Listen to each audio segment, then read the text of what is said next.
Good morning, everybody. This is Becky at Aunt Beck's Creations, and I am coming on early because I was awoke by a tornado warning at a little after 3-ish this morning. So I've been awake a while. I've had too much coffee, and I may need a nap about the time I would normally release this stitch.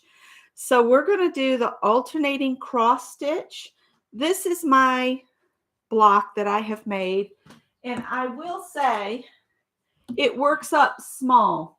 Okay, it works up real small. So if you want yours all to be the same size, you're going to need to add stitches. Hi, Pam. You must never sleep, girl. So my block this time, my blocks have been running between 5¼ and 5½, and this one is just almost 4½ inches square. For my 20 stitches that I've been using. Hi, Mrs. Gigi. Hi, Janet. So keep that in mind that this is going to work up pretty tight, even if you use a loose tension on your hook. So I'm going to do a small sample, and what I'm going to do so that, because this is hard to see on a solid color, it's just really hard to see. That's almost got it. It's real hard to see. So what I'm going to do is I'm going to change colors on the left-hand side of the work simply because that's the easiest for me to change colors. And we're going to do a little sample. So I'm going to turn you guys. Ooh, hang on. You'll turn around. And I'll see if I can work in front of the camera. And for my sample, I'm only going to do like 10 stitches. I need to get the camera where it's more comfortable. All right, ignore the mouse or the camera thingamabob. Hi, Ray. So I'm going to do 10 stitches. This is the part that always gets me because you have to turn the strand and work from the back. At least that's the way I learned. 2, 3, 4, 5, 6, 7, 8, 9. Oh, one more. 10. Then you start it the same way you would regularly and draw your loops up across.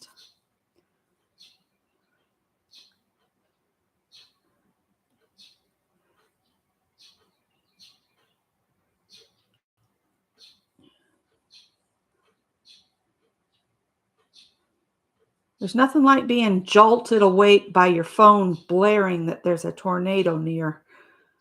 So I said there's a tornado warning, and it says to get in a safe place. Scott says, I am in a safe place. I'm in my bed. So I got up. I was wide awake. Sat in the recliner. And Tippy got in my lap because he could sense my anxiety over it. And the cats are a great comfort. I've had too much caffeine. You can tell by the way my hands are shaking all over the place. Sorry about that. I think this is the last one. I will count to be sure. We should have 10 stitches. 2, 4, 6, 8, 10. Okay. I'm going to work back off with this color. I'm not going to change colors until we're in the pattern of it. So you go through the first loop on its own. They say that's like doing your chain 1 to turn. And then you go through 2 at a time after that. Guess I shouldn't have had as much coffee as I have before coming on here. All right. So you're basically going to do the same stitch that we did last week. Let's see. There's 3, 2. But every other row is going to be worked one off. And to do that, I'll show you the pattern here in just a sec. All right. So the very first row, you work exactly as you did last week with the cross stitch, where you skip that first bar and you go into the second bar and draw up a loop, and then you come back and you catch that first bar and draw up a loop. So you've made an X and you have 3 loops. Then you're going to skip the next one and go into the next one. So every other one, you're going to crisscross back and forth here. Then you have to come back and find that other bar. This first row is always hard. And I found that, ooh, the wind is still pretty heavy. If I lose you, I'll do this again. So go into this one, draw up your loop, and then when you pull back to get your other loop, if you let that first loop come into the actual hook part, you won't drop it. Do you know what I mean? It won't slip off if you catch it in your hook, the first stitch. And then you're going to go into one more. You can skip and then go in one, and then in here. And you don't have to stripe it unless you want to. And then you've got to work in your side stitch, which is, again, hard on this first stitch to figure out where everything is. So there's like a front bar and a back bar right on the side. And that's where you want to go. All right. And now I'm going to switch to another color just so that you can see where to go. Because I don't think you'd be able to see it as clearly if, and they generally say to just draw up, but I like to make a loop.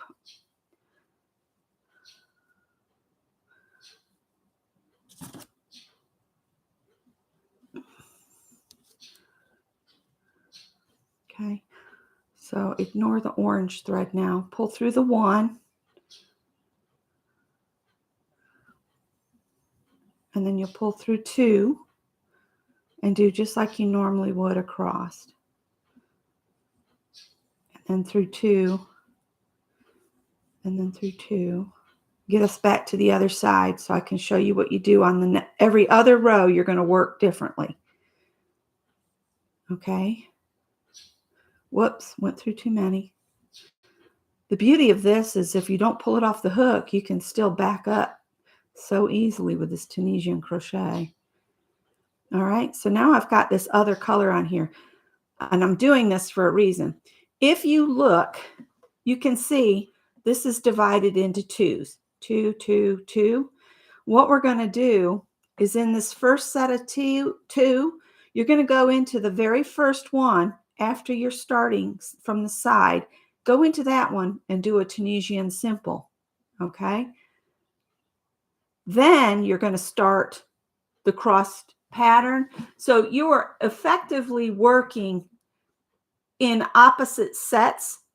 So you're working on the first loop of the next cross stitch, and then you come back and get the second loop of this, the first one. So you go into that one first, then you just jump back to the first loop of that first set of 2, or second loop of the first set of 2, and then you work your pattern. And what happens is it starts creating this diagonal pattern across your square. We come back and get this one.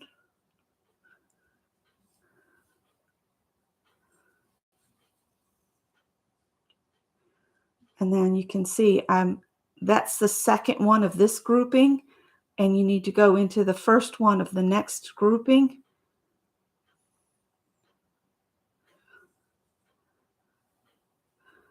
And then you come back into here.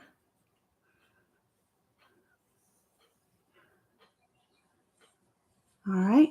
Then you're left with that last bar from this set of 2. You just do a Tunisian simple in that one. And then you do your side stitch. Just got to find it. think it's right. There's a bar. And, oh man, finding the bars.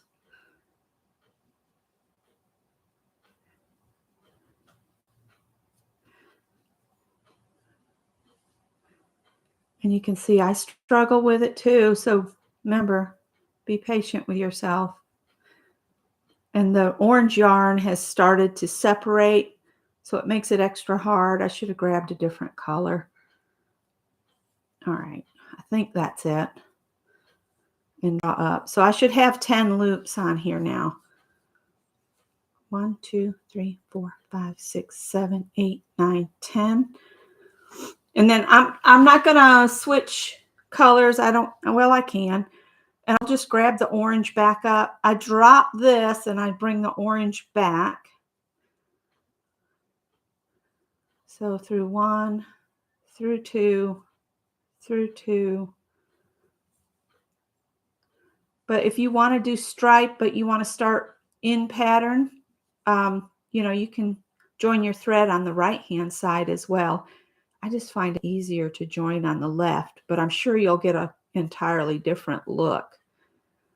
So now the next row, you're going to switch back to what you did on the first row and just start off doing the 2 Tunisian simples together as a cross. So going the second from the side and then come back to that first one. Then you're going to skip one and go into the next one.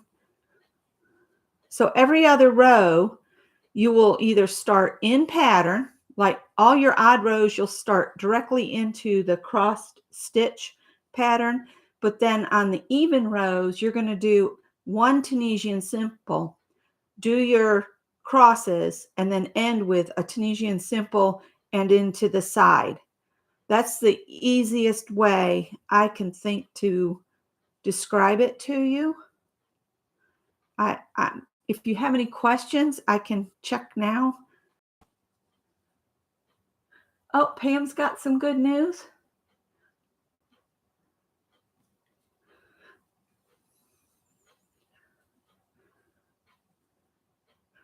Is that clear? Does everybody get it? And then I'll go into the side stitch here. So it's actually 1 green and 1 orange when you start working in these patterns. And then I think I'll drop this and bring this up from the back.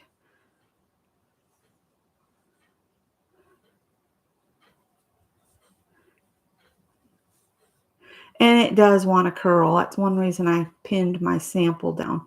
But that's all you do is you switch between those 2 rows, one working directly in the cross stitch pattern, and then the second you'll work a Tunisian simple and then start the pattern across.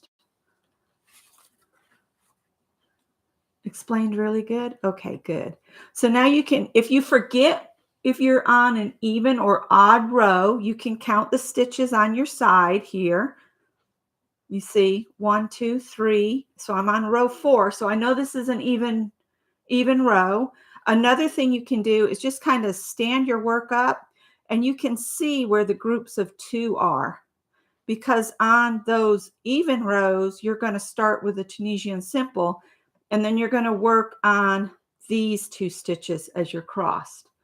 So there's your Tunisian simple, and then you'll do your crossed stitch there, and then there, and then there, and then you'll have a Tunisian simple and in the side. Okay? So I hope you guys will enjoy this stitch. I didn't even look for a video because I was watching some videos on Greg's TV, through my phone. I was just watching videos in there. And so I was sitting in the recliner and I'm like, oh, I need to do the stitch for this week. So I just grabbed the book, and that's why you guys are getting a tutorial from me today. If you want to look it up, if you're not real clear on my explanation, feel free to look up alternating crossed Tunisian alternated cross, and see if like Bella Coco or one of the other other people that we've been doing stitches with has a video out. And then this is an even row, so you have to do a Tunisian simple in that last stitch and then go into your side. I've got some extra yarn floating here. It's weird. That's okay. You get the gist, right? All right, so I should have 10, 2, 4, 6, 8, 10. So there's your Tunisian stitch for this week. If you make it in striped, and if you want to do it all in one color, it works out really pretty. I really like this stitch, but you do have to keep in mind, if you're going to use this stitch in a project, you will have to check your gauge, because like I said, this is still 20 stitches, and you can see, let me get my regular cross out. This was my Tunisian crossed, and see how much bigger it is? It's a lot bigger. It's about an inch or 3/4 to an inch bigger. So, and that's how I'm saving mine in my box with the names on the bottom. So I hope you guys will enjoy this week's alternating crossed. And I am going to share, I made that little sweater and I shared it in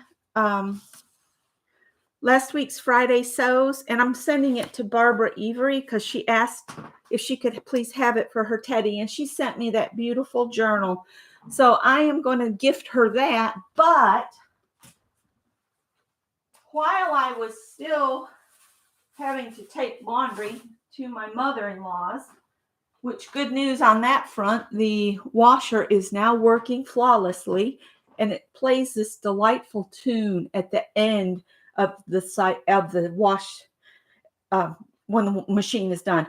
But anyway, I told my mother-in-law, I said, I'm going to make another one of those sweaters, but I'm going to turn it into a cardigan. So here it is. And this is a baby-sized sweater, probably closer to like newborn to 6 months. I'm going to back out just a little bit. So what I'm saying about your stitches, the little sweater is actually worked in a honeycomb stitch. I don't see that did much. A honeycomb stitch. That's the stitch the girl used on that website. And I think I shared that in last week's Friday Sews. I'll double check it. And what I did is I divided the stitches as 26 stitches across to make it into a cardigan. So I divided that in half and added one to this side. And then I didn't add any here, but then when I did the ribbing and all that, I went up the front with single crochets. And on the second time around, I left some unworked. I did a chain and came over to make buttonholes, button loops. But this is the inside of the sweater. And the yarn, the color change was all the yarn selection. It's called Lion Brand Mandala yarn, and the color Happy. So the actual colorway of this is Happy. And then I just went in my buttons and I tried to find buttons of the colors in the sweater just to make it cute. And so that's it. But you could take the stitch count from this and use any of the stitches you learned to make a sweater. So keep that in mind as you're learning these stitches. They can be utilized in larger projects. I would love to make myself a sweater out of this Happy, but I could also use my scraps and make a scrappy sweater. You can see where I stitched up the sides because of the way the color of the yarn changed. You end up with odd colors to stitch with. But I think that just adds to the unique quirkiness of it. There's no other sweater exactly like this one. So that's why it's fun to make gifts for little ones. But this sweater would be really pretty in this stitch, but I would have to increase the stitch count to get the width that I need for the sweater because this works tighter. So maybe add an additional 5 stitches to get the right width. Plus, you might have to work more rows in the mid range here to get, the size right. So don't be afraid to try your stitches out on a larger project. And that's all I have for you right now. All right. I hope you guys will enjoy this week's alternating crossed stitch. And if I remember right, this was our 19th video. So we are working our way through the book. Oh, I guess I could tell you if you want to sneak and do the next one ahead of time, you can. But this one might take you a little time because you got to remember to switch. Am I making notes? No, I'm horrible about making notes. Oh, all right. So we alternated this week. Next week, the stitch is called extended cross. Extended crossed. So each of the cross stitches is extended with 1 chain stitch. So it'll be kind of like our Tunisian simple extend that we did, but it's going to be with the cross. So that'll be interesting. Oh, so that is all I have for now. And I hope everybody enjoys this stitch. My Friday sews video will be late. It'll probably be over the weekend because I didn't get Scott to take pictures because he had to teach last night. And I wanted to get some pictures of me and my new little lounge sets. That's all I've gotten sewn.